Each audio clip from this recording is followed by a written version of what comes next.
I? So well, speaking of Emily, you know, and speaking of blowing your head off, which is what Papa does. Emily, yeah.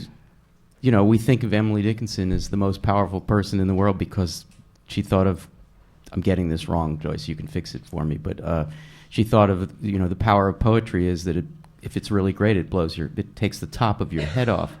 And you quote in the story that you're referring to, which is also in this book, so I'm very much recommending this book. You quote her poem, which begins, "She dealt her pretty words like blades." Mm-hmm. And when I read that, I thought, and I'm a teacher, so forgive me, and teaching Oates, not Dickinson. So I put a little note in the margin saying, Joyce Carol Oates, JCO, to what extent do you agree, or do you want to think of your pretty words as blades? Because, you know, pretty words are like flowers. You want to go up to the flower, but then it's, you know, like a Venus flytrap, and it swallows you, you know. I never thought of it at all that way, and your question is interesting.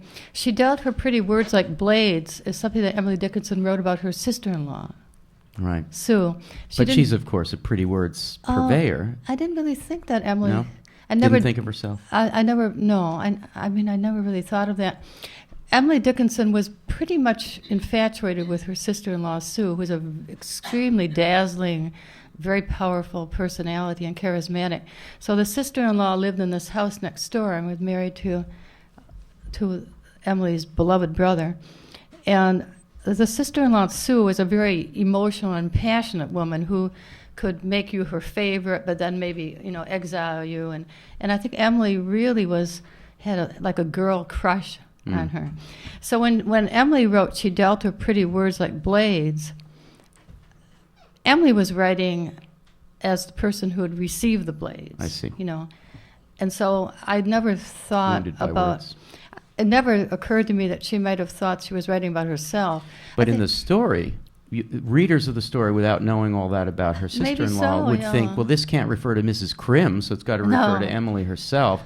And I guess I was being I was giving myself a lot of latitude in trying to get you to say, do you think of your words? You know, we do. May I say that we do? We think of your words as, you know, you reading a Joyce Carol Oates story, and suddenly something happens, and this seemingly softish paragraph just took the top of your head off. Well, I don't think maybe that's just a compliment. It depends on where it is. Yeah. You know, Yeah. Basically, as a writer, I try to find a language that mediates the meaning in terms of the character I'm writing about. Right. So if I write about a serial killer in my novella Zombie, the language is appropriate to him. Right. If I write about Emily Dickinson, the language is appropriate to her, and so forth. Right. And that's true for all my writing. So if you open any book of mine and read a paragraph, that's not me. You know, it's what I call a mediated voice, which you would recognize in the theater. Right. When Shakespeare's characters come on stage and start speaking, you don't necessarily think that's Shakespeare. Of you know, course. There's a difference between Cleopatra and Iago and Polonius and so forth. They're all different. So basically, I'm like a dramatist. I would say I'm more like a dramatist. There are other writers like Proust, where you open any part of Proust and it says Proust. You know, it's just Proust because he's always writing the same way. John Updike's pretty much the same way too. Right. And there are any number of writers who do that. There are not that many writers actually who are dramatists. Cormac McCarthy is a very fascinating writer, but it's always his voice. You know, it's literally always his voice, and it's a very Vatic and oracular, sort of biblical voice. It's very high-flown voice. Well, Joyce, I wanted to turn to the audience here.